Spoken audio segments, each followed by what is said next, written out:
Hey, what's up? It's Terrence M. Today I want to show you guys an Act 1 tier list slash guide for the Defect.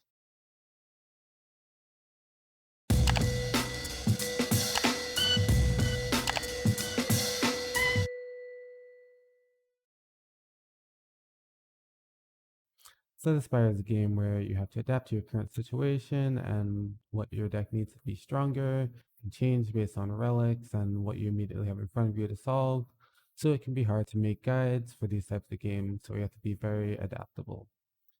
Act one is sort of an exception to the rule where it can be there's like less variance and you will have less relics, so less likely for there to be something that's pushing you in a certain direction. So I think it's somewhat reasonable to make these type of videos and guides for this point of the game. And newer people, such people that want to start like climbing the ascensions, it's helpful for those people, so I think it's a good idea. I also won't be covering rare cards in this because you don't see many of them. They in themselves are a lot of variance and will push your deck in a certain direction, as well as it can be pretty self-explanatory for whether they're good or not for you because they are so powerful compared to the rest of the cards. So, what do we need to do to prepare for our run and build a strong foundation? We will need to prepare for the Act 1 elites and bosses, mostly focusing on the elites. There's also an honorable mention to preparing a little bit for the hard pool fights. They can be just as bad as elites for you, but just give less rewards. But our main focus is definitely going to be on the Act 1 elites, and we can kind of come back to the bosses a little bit towards the end, but you spend most of the act preparing for elites and trying to take as many of them as you possibly can without dying. So there's the Gremlin Knob, Lagavulin, and the Three Sentries. Gremlin Knob is a fight where you have to be very fast. You have between 3 and 4 turns, depending on how much health you have, able to lose to try and deal about 85 to 90 damage. So you really want to spend as much of your energy as you can in attacks. And Gremlin Knob is the reason why there are so many skills that are on the lower end of the tier list I will show you at the end of this. Because Gremlin Knob inherently just makes all skills a lot more situational because having them could lead to you dying or taking a lot of damage versus Gremlin Knob while being just short on damage. Then there's like Woolen, which gives you some time to set up. You get 3 turns at least to set up, and then it will start attacking you on your 4th turn if you haven't damaged it by then. So you have some time to set up, and you get a little bit of value out of things that last for multiple turns. And then there is the 3 sentries. This fight, it's very, very important for you to kill one of the outside sentries as quickly as possible. So things that split damage can be a little bit detrimental, especially like, say, dual cast for the defect. It can be a little bit detrimental to use that versus just striking one where you get guaranteed damage and focus fire, the one that you really want to bring down. And then you can have kind of a shorter fight against the second half where you are blocking and attacking. So it can be a lot slower and you get a lot of value out of things. And the defect like Frost Orb can block for a lot and even completely solve the fight if you have some focus. So with that out the way, we know what we need to prepare for so let's actually see the tier list and the cards. So here's the tier list. I have these cards ordered based on how situational they are. The first 2 rows is mostly just damage cards, with the exception of Defragment, which is kind of all in one. It does everything. It would be number 1 on this list, but sometimes you will die to Gremlin Knob, especially if you end up taking Defragment over one of these. Because Defragment's probably around like a strike or a little bit more than a strike against Gremlin Knob, but it's so much value against everything else, really. Just because of how short the Gremlin Knob fight is. Then the second row is, yeah, just pretty good damage. The first row is damage that you are very, very happy to see. Very, very premium. The second row is like, you would never really want to skip it if you need damage, but it's not super premium, still pretty good.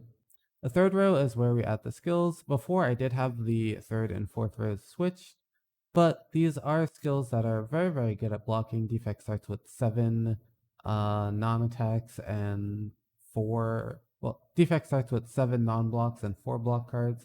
So adding a block card early can definitely be helpful. And these are all pretty premium, and sometimes you would even want to skip the lower end of attacks if you're doing okay in attacks already. And then the fourth row is attacks where you don't want to take and you'd rather skip than have them, but you definitely take them before you end up dying. Like you take them for as long as you need to, and that doesn't apply only to this fourth row. Like for example, Ball Lightning is a card and Rip and Tear that don't really translate well into the late game, but are so premium early. Like Ball Lightning's basically 13 plus damage for one, and Epictetus 14 damage for one, and most things don't compare with that. They're so premium early, but they do fall off a little bit. So you with damage, you just take as much as you can for Act 1, and then you stop until you get other things that tell you to take more. Yeah, but whatever. Then the fifth row, there's still a little bit of block. Like Leap could easily be in that third row, but very it's very similar to the bottom end. It's just a little bit worse than a bunch of the cards up there. And then there's Hologram, which is pretty situational. It doesn't block for a lot. It does have some utility. There's some things that are a lot better in the late game, but are detrimental to you in the immediate, like Capacitor, Genetic Algorithm, and Loop. Self Repair is very, very good as you're going throughout the run, but it can be seen as like a charge battery minus for some fights earlier, but definitely helpful as you go on later. So yeah, that fifth row is just things that are either utility or like utility skills or things that will help you a lot later, but are kind of can potentially be detrimental now. And then the sixth and seventh rows are extremely situational cards. The sixth row cards I could see reasonably picking up like a decent amount of time, not super often, but the seventh row are cards that I almost never pick. They are extremely situational. Like for example, the cards like heat sinks, I would never really think about taking a heat sinks or a storm early unless I have like a mummified hand or some other reason to want to pick that. And like white noise, I would never pick unless it's upgraded, and I would never choose to upgrade it over most things. So yeah, these are cards, and I don't value card draw very highly in Act 1, so that's why Skim's there. Are there any cards here that you guys would be like surprised to see about? I guess there's like Beam Cell in the second row, but Beam Cell can be seen as like 0 energy for 6 to 9 plus damage, and that's while unupgraded. So yeah, that's very good compared to like Slice on the Silent, which is a very, very good Act 1 card. And then there's like Beam Cell that's all the way in the bottom. Beam Cell, I mean, not Beam Cell. There's Claw that's all the way in the bottom. Claw is really not efficient and doesn't even get to like Beam Cell plus 1 attack level until you've played 4 of them. So yeah, it's really, really slow. It takes a very, very efficient deck to pop off and a lot of synergy. Very, very situational.